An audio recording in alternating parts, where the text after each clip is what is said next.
अस्सलाम वालेकुम। दी illegal dispossession act 2015 पे ये वीडियो बन रही है और ये है पार्ट 2। आज हम इसके रिमेनिंग सेक्शंस भी पढ़ लेंगे। तो थोड़ा बहुत रिव्यू दूँ तो और इन कंक्लूजन अगर बात पहले ही बता दूँ तो ये है कि एक आप रह रहे हैं एक घर में जो इमूवेबल प्रॉपर्टी आपका घर या फिर आपकी कोई ज़मीन है, तो उसमें जो है कोई कब्ज़ा माफिया ग्रुप लैंड ग्रैबर्स आकर आपसे इलीगल, मतलब इलीगल बात आ गई तो बात आ गई कि इधर हमें पता चल रहा है कि क्रिमिनल बात आ रही है। इसीलिए ये एक्ट जो है ये एक स्पेशल एक्ट तो है, लेकिन इसका जो कोड है वो CRPC है, मतलब कि क्रिमिनल प्रोसीजर कोड इसको डील करता है। तो बात ओके जी, सेक्शन 5 रीड करने के बाद जो है ये कहता है कि जब कंप्लेंट चली जाएगी कोर्ट में तो कोर्ट जो जब ये प्रोसीडिंग चल रही होगी तो कोर्ट जो है वो ऑफिसर जो इंचार्ज होगा ना उस पुलिस स्टेशन का, जैसे कि हमारी कोई जगह होती है तो उसकी जुरिस्डिक्शन में जो पुलिस स्टेशन आता है वहाँ का जो इन्वेस्टिगेशन ऑफिसर होगा, पुलिस उसको ये इख्तियारात देगी कि आप जो है इस मामले की इन्वेस्टिगेशन करें और इसकी इन्वेस्टिगेशन कंप्लीट करके कोर्ट तक इसकी 15 दिन के अंदर इसकी जो रिपोर्ट है वो 15 दिन के अंदर अंदर कोर्ट को दें। ठीक है, तो 15 इधर बताया जा रहा है कि 15 दिन के अंदर जो है वो इन्वेस्टिगेशन ऑफिसर ने इन्वेस्टिगेशन कंप्लीट करके कोर्ट को बताना है उस इन्वेस्टिगेशन के बारे में। अच्छा, अब यहाँ आ रहा है प्रोवाइडेड। जहाँ भी जिस सेक्शन में प्रोवाइडेड आ जाए ना तो वो प्रिवेल कर जाता है। तो और एक प्रोवाइडेड आ गया, अगर इसके पास दोबारा प्रोवाइडेड आ जाए तो फिर वो दूसरा प्रोवाइडेड प्रिवेल कर जाता है। तो ये एक बात थी जो मैंने आपको बता दी। अच्छा, ये कहता है कि प्रोवाइडेड दैट द कोर्ट में एक्सटेंड द टाइम, जो कोर्ट है वो ये 15 दिन का जो टाइम दे रही है उसको एक्सटेंड भी कर सकता है, कर सकता है जब तक कि कोई उसका वैलिड रीज़न हो ना कि भाई हमें ये इन्वेस्टिगेशन करने में देर लग गई और कोर्ट समझे कि हाँ ये गुड रीज़न है, सूटेबल रीज़न है, तो कोर्ट जो है वो उसको 15 दिन से ज़्यादा का टाइम भी दे देती है। अच्छा, सब सेक्शन 2 कहता है सेक्शन 5 का कि जो कोर्ट है उसकी प्रोसीडिंग ट्रायल जो है वो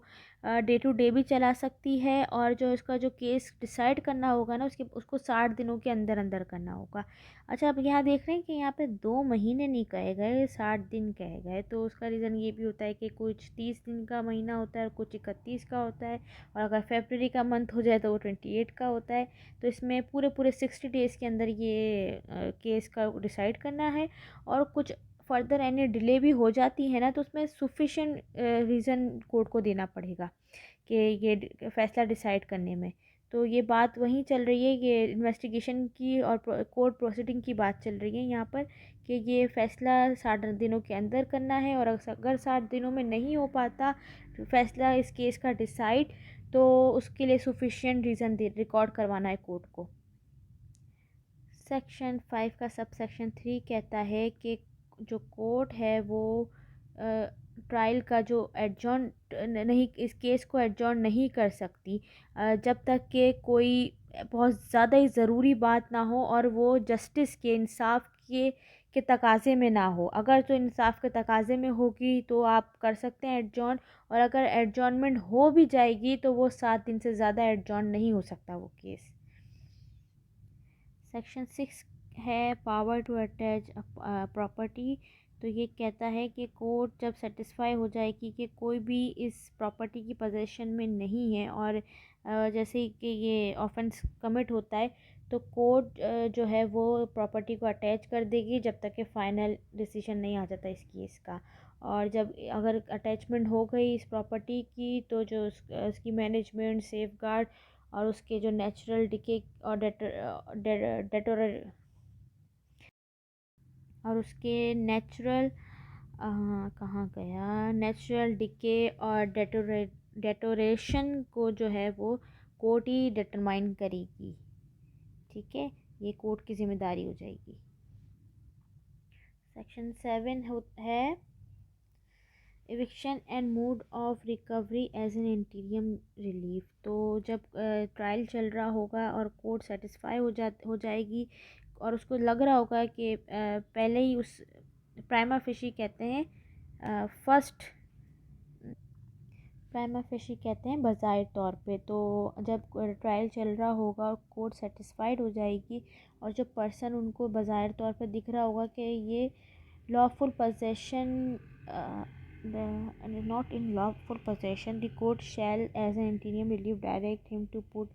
अच्छा, तो फिर उनको जब दिख रहा होगा बाज़ाहिर तौर पे कि ये जो पर्सन है लॉफुल पोजेशन नहीं है, मतलब कि जो ये लाइक ये लैंड ग्रैबर है, इनको पता चल रहा होगा और जो जो उनको लग रहा होगा ना कोर्ट को प्राइमा फेशी पे बाज़ाहिर तौर पे कि ये ऑनर और ऑक्यूपायर को, तो फिर वो उसको पोजेशन दे देगी। जो ऑनर और ऑक्यूपायर होगा, ऑक्यूपायर वो जो लॉफुल पोजेशन रखता होगा, ऑनर वो जिसके पास टाइटलशिप होगी। तो अगर उसको कोर्ट जिससे सेटिस्फाई हो जाएगी यार ये लैंड ग्रैबर है, तो कोर्ट उसको साइड पे करके जो दूसरी पार्टी होगी जो उसको बाज़ाहिर तौर पे लग रही होगी ऑनर और ऑक्यूपायर, उसको पोजेशन दे देगा उस इमूवेबल प्रॉपर्टी की। और जब ये फ़ैसला वो दे दे ऑनर और ऑक्यूपायर को पोजेशन देने का, और अब मैं आपको ये सब सेक्शन 2 बता रही हूँ, वेयर दी पर्सन अगेंस्ट। अच्छा, जिसके ख़िलाफ़ फ़ैसला आ गया है, इंटीरियम रिलीफ दे दिया है ऑनर और ऑक्यूपायर को, अब जो दूसरी लैंड ग्रैबर है उसके ख़िलाफ़ ये फ़ैसला चला गया है, तो अगर उसने पोजेशन नहीं दी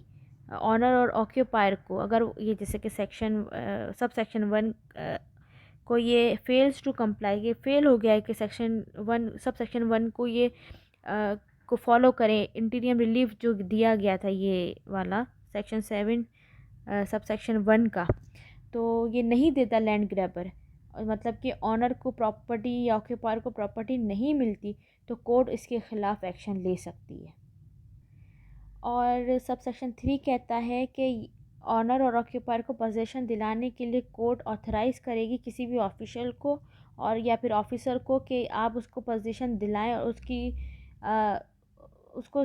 ये कंप्लाइंस करें, सिक्योरिंग कंप्लाइंस करेगी और कोर्ट ऑर्डर्स देकर अंडर सब सेक्शन 1 में, और जो ऑथराइज पर्सन होगा वो उसको ये सब करना होगा और उसको ऑक्यूपायर और ऑनर को पोजीशन दिलाने के लिए जो भी कुछ ज़रूरी होगा वो सब कुछ इसको ऑफिशियल को या ऑफिसर को सब कुछ करना पड़ेगा पोजीशन देने के लिए। पोजीशन मिलेगी जो लॉफुल जो इंटीरियम रिलीफ आ गया है ना उसको। अच्छा, sub section 4, if any person authorise by court under sub section 3 requires the police assistance in the exercise of his power under this act, he may send a requisition to the officer in charge of a police station, who shall on such requisition render such assistance as may be required। अगर जो person है वो किसी authorised court जो मतलब like के जो person है, अगर उसको पुलिस की कोई मदद चाहिए होगी, कोई सेफ गार्ड चाहिए होगा कि उसकी जो उसको पावर्स मिले हैं इस एक्ट के तहत उसको एक्सरसाइज कराने के लिए, तो वो पुलिस से मांग सकता है तो और उसको वो मिलेगा। सब सेक्शन 5 कहता है कि और जो उसने असिस्टेंस मांगी है, पुलिस की मदद जो मांगी है सब सेक्शन 4 में, तो सब सेक्शन 5 कहता है कि अगर ऑफिसर जो इंचार्ज है उस पुलिस स्टेशन का, जो जिस हदूद में जिस जुरिस्डिक्शन में ये मामला तय पा रहा है, तो उसका ऑफिसर इंचार्ज पुलिस स्टेशन का उसको मदद नहीं करता, उसको असिस्टेंस नहीं मिलती है, तो ये जो है ये मिसकंडक्ट के ज़मरे में आएगा और इसके लिए डिपार्टमेंटल एक्शन लिया जाएगा। मतलब कि जो पुलिस का जो डिपार्टमेंट है उसकी जो इनके जो एक्ट होगा उधर बना हुआ, तो उसके ख़िलाफ़ इसके तहत इसके लिए एक्शन लिया जाएगा और ये मिसकंडक्ट कहलाएगा। अच्छा जी, अब आ गया सेक्शन 8। तो सेक्शन 8 में आ जाता है delivery of possession of property to owner या एट्सेट्रा। तो अब जो है यहाँ पे ट्रायल का कंक्लूजन आ गया है, पता चल गया है कि कौन सही है कौन गलत है। तो कोर्ट जो है जब ढूंढ लेगी कि यार अच्छा कि ये ऑनर है और ये ऑक्यूपायर है और इसको इस बंदे को इलीगली डिस्पोजेस किया गया है, इसकी प्रॉपर्टी से इसको बेदखल कर दिया गया है, निकाल दिया गया है, उसकी डिस्पोजेस मतलब उसकी पोजेशन में प्रॉपर्टी थी और उसको इलीगली डिस्पोजेस किया है। ऑनर को, ऑक्यूपायर को ये बंदा हक पर है तो कोर्ट को पता चल गया है, या फिर इसकी प्रॉपर्टी को ग्रैब किया गया है, छीन लिया गया है, और या फिर इस एक्ट की, दी इलीगल डिस्पोजेशन एक्ट सेक्शन 3 की खिलाफ वर्जी हुई है, तो कोर्ट जब ये ऑर्डर पास कर रही होगी अंडर सब सेक्शन 2 का, इस सेक्शन 8 अंडर सब सेक्शन 2 का, तो फिर वो डायरेक्ट करेगी मुलजिम को और any person claiming through him, और मुलजिम को जो अक्यूज्ड है उसको, या कोई भी पर्सन जो क्लेम कर रहा होगा कि ये प्रॉपर्टी मेरी है या मुझे पोजेशन मिलना चाहिए, तो उससे ले ली जाएगी ये प्रॉपर्टी और ऑनर को या ऑक्यूपायर को उसकी प्रॉपर्टी दिलवा दी जाएगी। सब सेक्शन 2 कहता है, तो सब सेक्शन 2 कहता है कि जब सब सेक्शन 1 की दिया जा रहा होगा, लाइक कि सब सेक्शन 1 की वो अमल में लाया जा रहा होगा कि डिलीवरी दी जाए, उसको पोजेशन वापस दी जाए ऑक्यूपायर और ऑनर को, तो कोर्ट जो है वो जो ऑफिसर इंचार्ज होगा उस पुलिस स्टेशन का, उसको कहेगी कि आप इसको असिस्टेंस दें और इसकी पोजेशन इस ऑनर को या ऑक्यूपायर को वापस करें। अब आ गया सेक्शन 2। सब सेक्शन 2 तो बता दिया मैंने। सेक्शन 8 का डिलीवरी देनी होगी, तो और डिलीवरी दिलाने के लिए पुलिस ऑफिसर की, उस थाने की जो उसकी हदूद में लगता होगा, उसकी असिस्टेंस मिलनी होगी। पुलिस ऑफिसर उसको, ऑनर को और ऑक्यूपायर को उसकी पोजेशन वापस दिलाएंगे, जहाँ जिस प्रॉपर्टी से, इमूवेबल प्रॉपर्टी से उसको इलीगली डिस्पोजेस्ड किया गया होगा, लैंड ग्रैबर से उसकी प्रॉपर्टी खींची होगी। अब आ गया सेक्शन 9 एप्लीकेशन ऑफ कोर्ट। तो इसमें सिर्फ यही कह रहा है कि ये स्पेशल एक्ट जो है, द इलीगल डिस्पोजेशन एक्ट 2005 जो है, तो इसका जो कोर्ट की एप्लीकेशन होगी वो CRPC होगी, मीन्स के कोड ऑफ क्रिमिनल प्रोसीजर 1898। बस दैट्स इट। अब हम रीड भी कर लेते हैं। एप्लीकेशन ऑफ कोड क्या होगा? Unless otherwise provided in this act the provision of the code of criminal procedure 1898 shall apply to proceeding under this act. इस एक्ट, जो ये स्पेशल एक्ट है, इलीगल डिस्पोजेशन एक्ट में जो प्रोसीडिंग कोड होगा वो CRPC होगा, क्रिमिनल प्रोसीजर कोड के थ्रू ही इसकी प्रोसीडिंग की जाएगी। हमारा ये द लीगल डिस्पोजेशन एक्ट 2005 का पार्ट 2 भी ख़त्म। अब मुझे उम्मीद करती हूँ कि आपको ये समझ आया होगा। अगर मेरी ये वीडियो आपको समझ आई हो या मुझसे कोई गलती हो गई हो तो प्लीज़ कमेंट सेक्शन में बताएं, और अगर ये आपको पसंद आई हो तो आप लाइक करें, और अगर मैंने ये वीडियो अच्छी नहीं बनाई हो तो बेशक आप डिसलाइक करें, ताकि मुझे पता चले और मैं अपनी इस्लाह करूँ। और अगर आप मुझे हर चीज़ के लिए गाइड करेंगे तो मैं ख़ुद को भी ठीक करूँगी, और अपनी ही इस स्किल्स से हो सकता है मैं आगे के लॉ के और CSS के और लेक्चर्स आपको दूँ।